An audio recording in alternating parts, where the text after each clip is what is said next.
You're listening to an Ono Media podcast.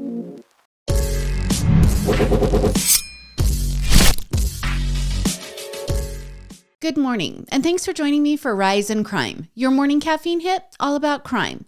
I'm Mama Jules, and let's give you the update to an execution of a Texas man who has been living on death row for nearly the past 22 years, after he was found guilty of killing his 2-year-old daughter by shaking her to death. Now, Robert Robertson was 35 years old when he walked through the emergency room doors, carrying his weak and barely breathing 2-year-old named Nikki.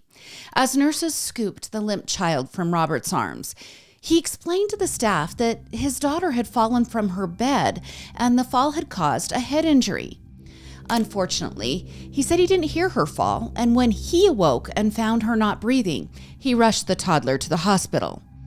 Doctors and nurses attempted to revive little Nikki, but all procedures failed, and Nikki was pronounced dead on January 31st of 2002, just a short time after Robert had brought her to the ER.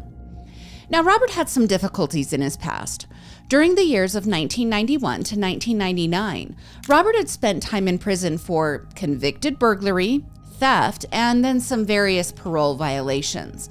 And during that tumultuous time in his life, he had also attempted a family, at one point marrying a woman and having 2 children with her before divorcing. In 1999, when he was let out of prison, Robert began dating again, and very, very quickly, he fathered a child with a woman who was frankly just not stable enough to parent that child with Robert. She was habitually using drugs, and her choice of work in the sex industry produced a lifestyle that just wasn't healthy for a child. That woman's parents stepped in, and they began caring for little Nikki. Robert wanted to get custody of his daughter. He submitted his DNA, and through testing, he proved that he was the father of this weak little girl who was born with chronic health issues.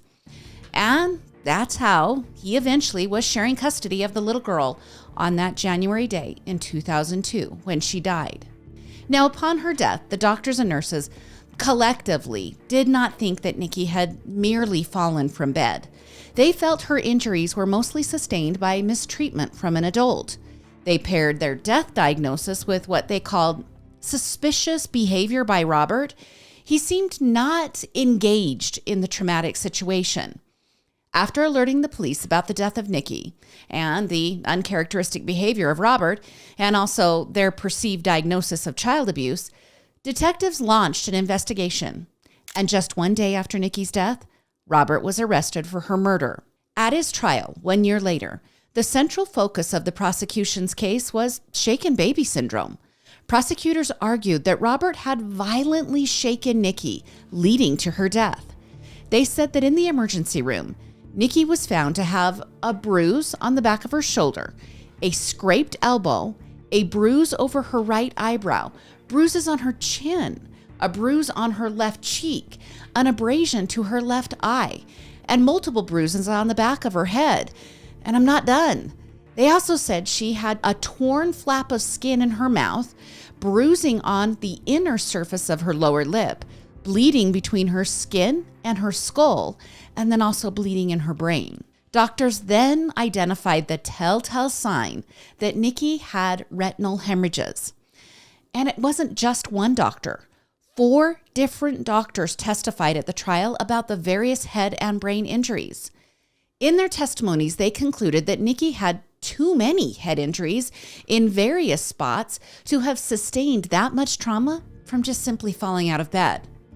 Now, coupled with the expert witness testimony was the character witnesses who painted Robert as a man who would lose his temper. Witnesses testified that they had previously seen Robert be violent with Nikki. Testimony was given about how Robert had abused his ex-wife during their marriage, and that his 2 previous children had sustained abuse at the hands of Robert. His ex-wife told the court that she had been punched and choked by Robert. But the defense countered that these witnesses, especially Robert's ex-wife, were just unreliable. They felt his ex-wife was testifying out of bitterness for the failed marriage and an ugly custody battle that had ensued. On February 21st of 2003, Robert was found guilty and convicted of capital murder. He was sentenced to death, And we know how this works. Robert began filing his appeals, but by late 2015, it seemed his chances had been exhausted. The controversy that surrounded this case was never exhausted, though. Robert's case piqued the interest of experts in the medical field, also the legal realm, and also some high-profile celebrities. Robert's lawyers have always contended that medical experts never considered anything but shaken baby syndrome. They believe Nikki was suffering from undiagnosed double pneumonia at the time of her death.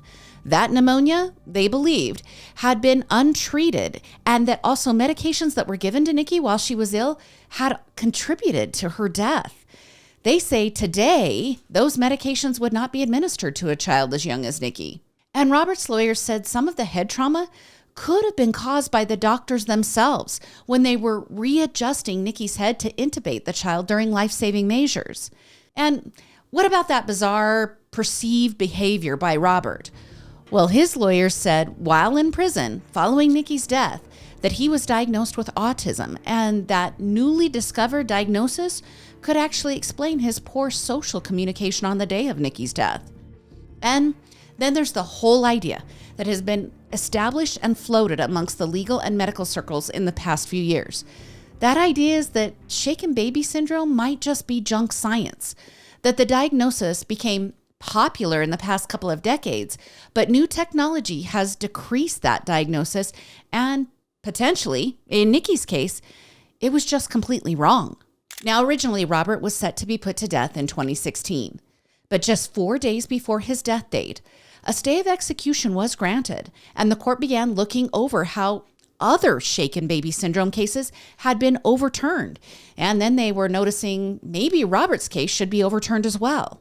For several years, the case has been reviewed, but in 2023, the Texas Supreme Court ruled that his execution could move forward. For Robert and his family, there seemed to be little hope.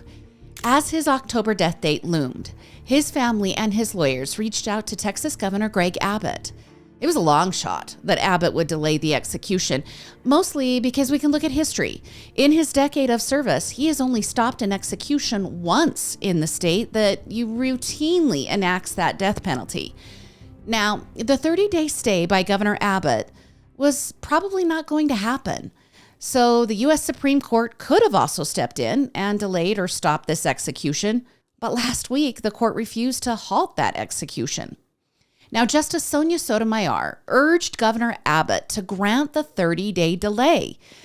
But it's not looking good. The courts have said no, and Governor Abbott was probably going to say no as well. And the prison began to prepare to end Robert's life on October 17th.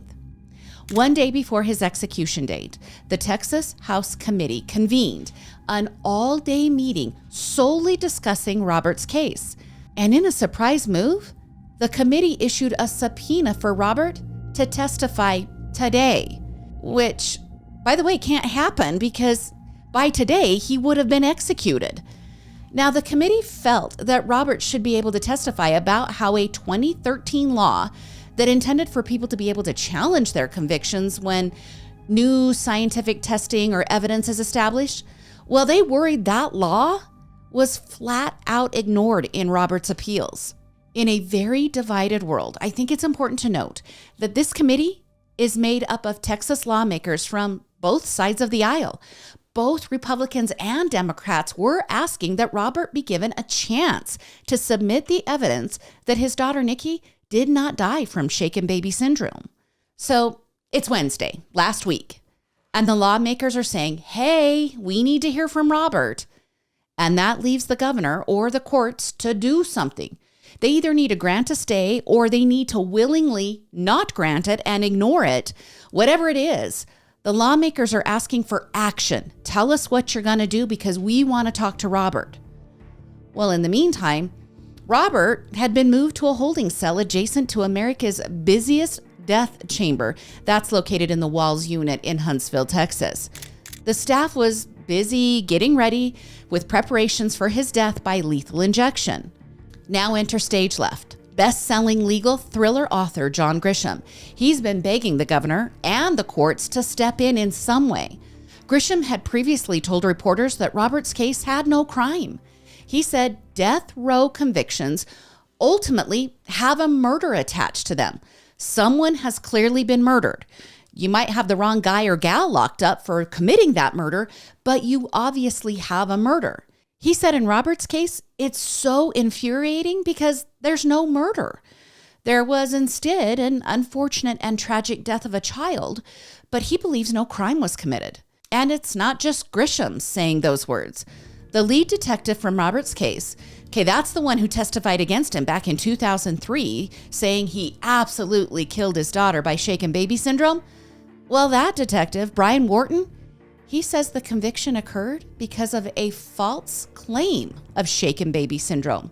He told the publication The Guardian that there was no crime in 2002. There was no crime scene. There was no forensic evidence. There were just 3 scary words: shaken baby syndrome.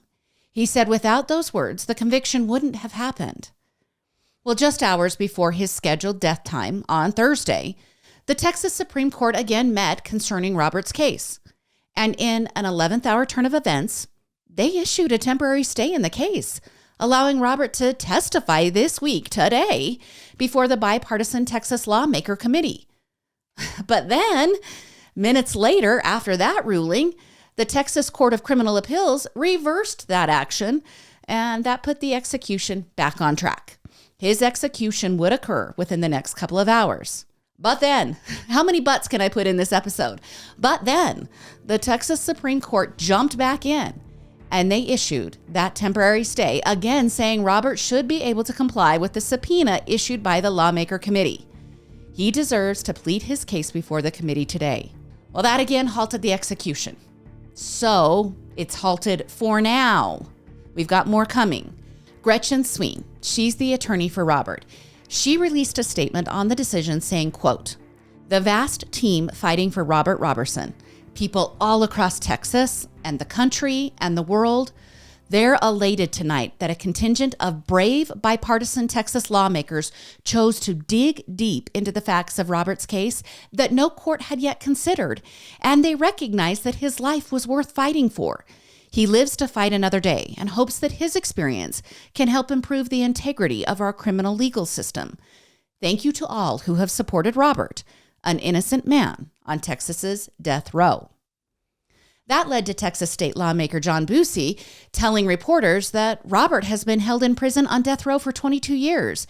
And he said it is now time to bring to light how potentially junk science was used in his conviction for Nikki's murder. Okay, now all of this leaves us with 2 things.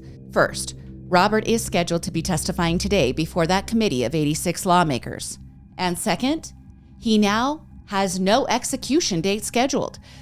Now, that doesn't mean he isn't going to die in the death chamber. It just means he is returned to his cell on death row and that the legal channels will continue to work. A new date will potentially be scheduled. And also more court hearings concerning his testimony that is happening today, well, those are obviously going to occur. So let's dive into shaken baby syndrome for just a moment before we close out this story. Back in 1971, Norman Guthkelch was an early proponent of this diagnosis. The British pediatric neurosurgeon helped promote this theory as a potential explanation for childhood death.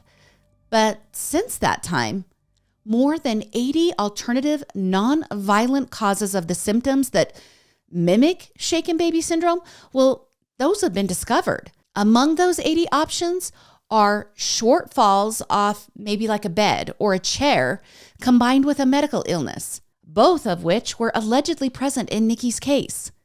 Today, Dr. Guthkelch is expressing alarm about how shaken baby syndrome has been used to prosecute thousands of parents and caregivers. Since 1993, 32 individuals have been exonerated from their crimes following convictions based on shaken baby syndrome.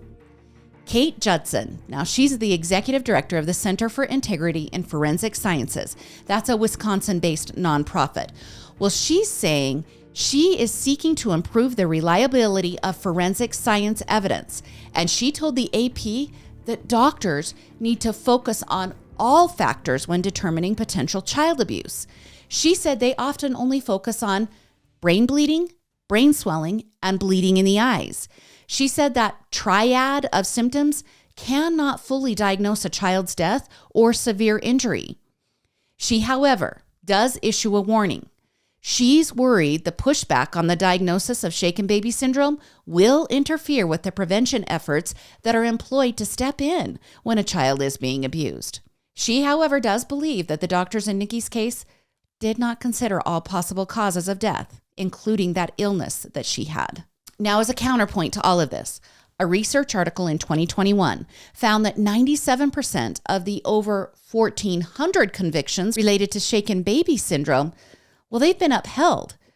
So the grounds of the new medical evidence doesn't seem to be altering the landscape of these convictions significantly. Here's what I do know. I don't have the answer. I can only say that if I solely did a podcast on child abuse and death of children at the hands of adults, I could produce hours of content weekly for you listeners. And for me, that's heart-shattering. Our children deserve better, and the courts should be held to accountability as well. We need to get it right more often for both the children and the adults. We need to intervene quicker in some cases, and we need to use all the science and technology available when determining guilt in other cases. Also, I so wish I could celebrate little Nikki today, but there isn't much out there about the 2-year-old. It's just another tragic part of this entire story. And now to Arkansas, where all I can say is, come on, people, time and place, please, because this story's a little crazy. Here's what happened.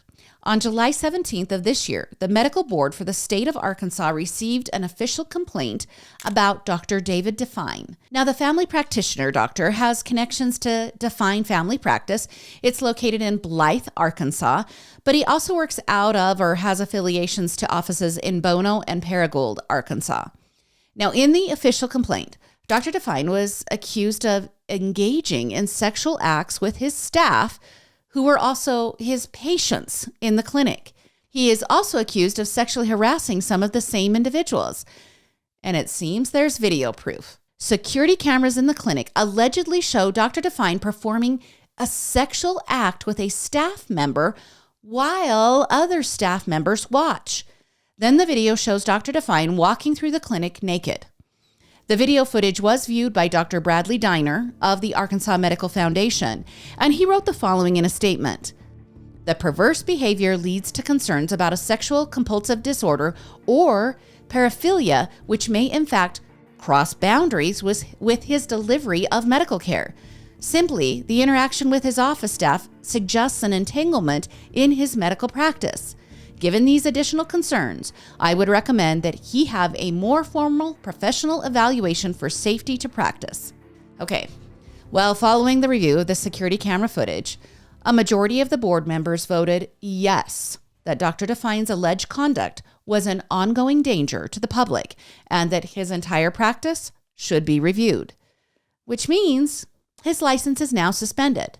Guess what, though? It's not the first time his license has been placed in jeopardy.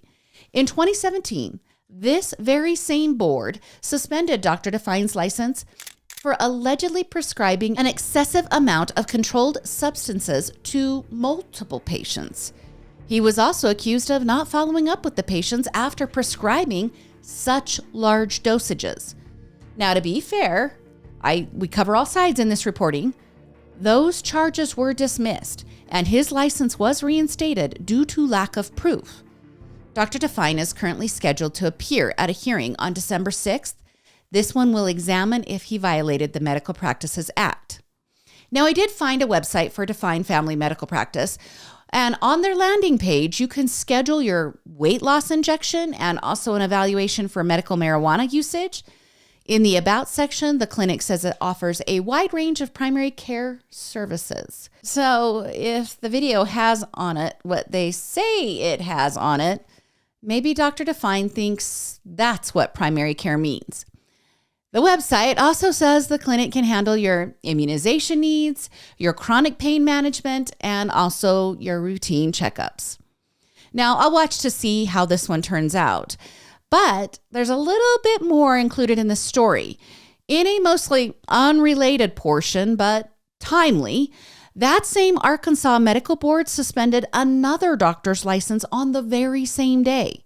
Dr. Justice Phillips of Little Rock Emergency Medicine has been suspended for allegedly regularly having verbal outbursts towards his patients and staff. The complaint against Dr. Phillips says patients and staff suffered emotional and mental anguish and also humiliation from the outbursts.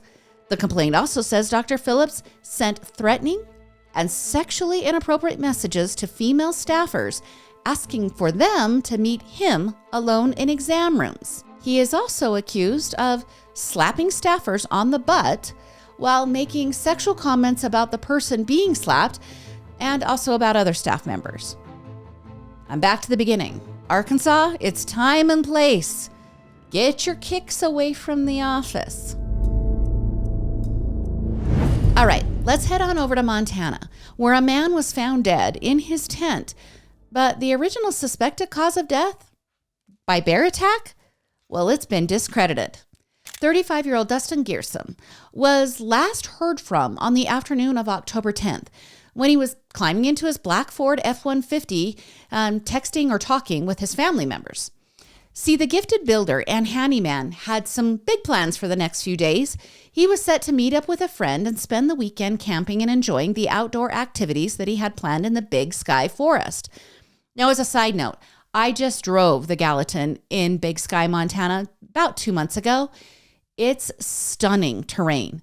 As the Gallatin River weaves its way through western Montana, flanked by pine trees and majestic mountains, you have West Yellowstone on one end and Bozeman, Montana on the other, and in between you have the Big Sky Resort, one of the largest ski resorts in the United States.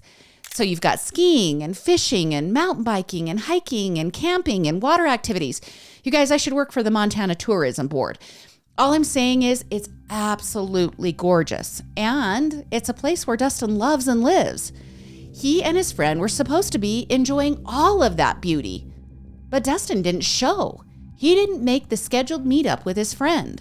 When his friend went looking for him, he discovered Dustin's bloodied body in a tent about 2.5 miles up Moose Creek Road. That's in the eastern portion of Big Sky in Gallatin County. Now, once his friend secured cell service, and when he called 911, he said Dustin was dead in what he believed to be a bear attack. But when the sheriff's office and wildlife authorities examined the scene, they said no way. A bear did not produce the slashing wounds that Dustin had suffered. And an autopsy has now confirmed that working theory. Sheriff's deputies say Dustin died from multiple chopping wounds that only a human could inflict. Sheriff Dan Springer said they have a homicide on their hands. In a news conference, he said Dustin was brutally murdered at his campsite, and he called on visitors and residents to be vigilant and safe in their outdoor activities. The Moose Creek area is remote, but not so remote that it's not traveled or used by hunters and campers. But it is remote enough that if Dustin was in trouble, he probably didn't have cell service. The sheriff said the whole situation is one big jigsaw puzzle, and they are currently missing lots of the pieces in that puzzle that is Dustin's murder. But as they slowly gather those pieces, he believes the picture of who did this will emerge.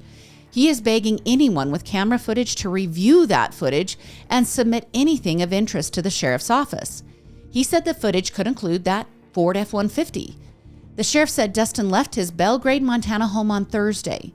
His truck has a black camper shell or a topper. It kind of depends on where you live in the United States, what you call that. And then on the topper, there's a silver aluminum ladder rack. Okay, all that checks out. He's a builder and a handyman, so he has to have a place to put all of his tools.